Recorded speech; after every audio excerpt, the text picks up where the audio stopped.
Well, I mean, the key point about the whole Africa Investment Forum is to move away from business as usual to business unusual, really trying to get down to the nitty-gritty details of why are certain transactions not moving forward, what are kind of the bottlenecks that need to be addressed. Those are sometimes specific to the transaction, but in many cases it's also because the policy, legal or regulatory framework is not in place or needs to be modified in order for the private sector to advance in a particular transaction.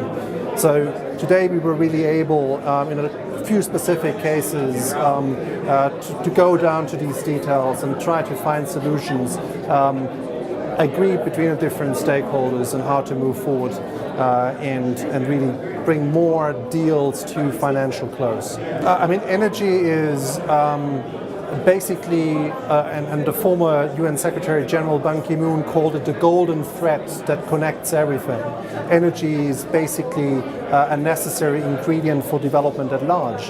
There's no kind of industrialization, there's no also issues such as healthcare, education, etc. if there's no electricity available. So energy is really essential for everything that we do, and this is also the reason why the African Development Bank decided that energy is the number one of the so-called high fives, really to light up and power Africa, to ensure that the close to 600 million Africans who do not have access to electricity today have access in the future. And that's what we're working in close collaboration with many partners. And that's why energy is central and has a lot of focus during the Africa Investment Forum.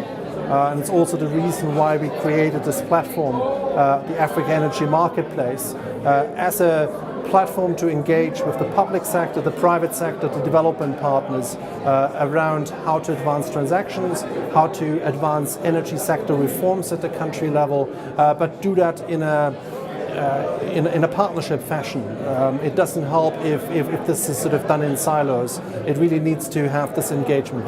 I mean, for us it's fantastic because you basically go through the halls here and you see people that you want to talk to on the left and the right and the center. It's actually, so the challenge is to be able to talk to all the people that you would want to talk to. It's really, that's sort of the biggest challenge, but it's a huge opportunity because you have, I would say, all key players in the energy sector in Africa are here, key players in infrastructure more broadly across the continent and from outside the continent, but interested in the huge investment opportunities that exist in Africa are here, and I can only encourage everyone who's not been able to come this time around to come to the second edition next year.